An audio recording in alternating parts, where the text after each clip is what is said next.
오늘은 부정출혈에 대해서 이야기를 해보려고 합니다. 네. 일반적으로 부정출혈은 생리기간이 아닐 때 발생하는 출혈을 이야기하고요. 저희가 의학적인 용어로는 비정상 자궁출혈이라고도 합니다. 이렇게 하면 됩니까? 실제로 병원에서도 출혈이 멈추고 나서 병원에 오시는 경우가 많이 있는데요. 네네.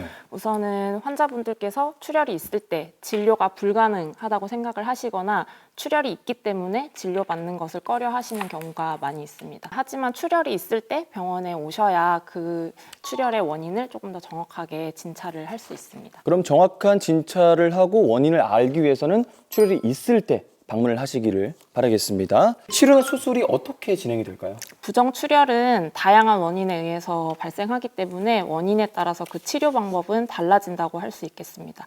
크게 나누어 보면 수술적인 치료와 약물 치료 두 가지로 나누어 볼 수 있습니다. 우선 구조적인 문제가 있는 경우에는 구조적인 원인을 제거해주는 수술을 하는 경우가 있습니다. 그래서 용종이 있는 경우에는 그 용종을 제거함으로써 이제 치료를 하게 되고요. 보통 이제 자궁경을 이용해서 제거하는 경우도 있고 외래에서 간단하게 제거를 하는 경우도 있습니다. 우선 용종은 이제 자궁 내막 혹은 자궁경부의 안쪽에서 발생할 수가 있고 네네. 저희가 이 용종은 쉽게 수술적으로 제거를 할 수가 있는데요.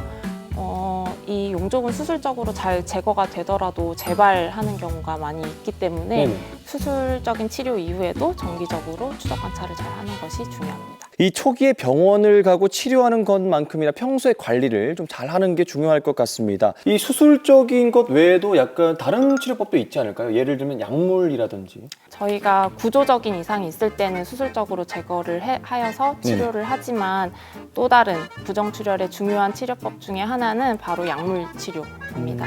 그 중에서도 가장 효과적인 것은 경구 피임약을 복용을 하는 것이고요. 적어도 3개월 이상 이제 경구 피임약을 복용을 해서 약물 치료를 해볼 수가 있습니다.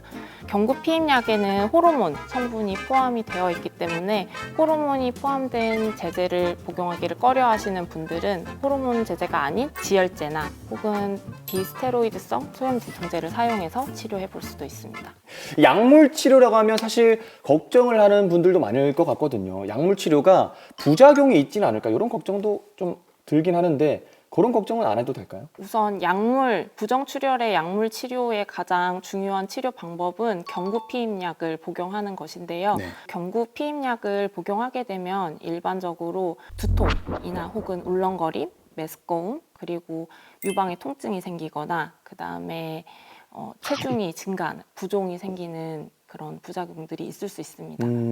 자궁내막 용종이나 이 자궁 근종 같은 자궁내 질환을 일상생활에서 예방할 수 있는 방법이 있을까요? 사실 자궁 용종이나 자궁 근종을 미리 예방할 수 있는 방법은 없습니다. 그렇기 때문에 부정출혈이라는 증상이 있을 때 그 원인이 어떤 것인지 정확하게 파악을 하고 그 원인에 맞는 치료를 하는 것이 중요하고요. 그리고 증상이 없다고 하더라도 1년에 한 번 혹은 2년에 한 번은 정기적인 산부인과 진찰을 통해서 다른 문제가 없는지 확인하는 것이 중요하겠습니다.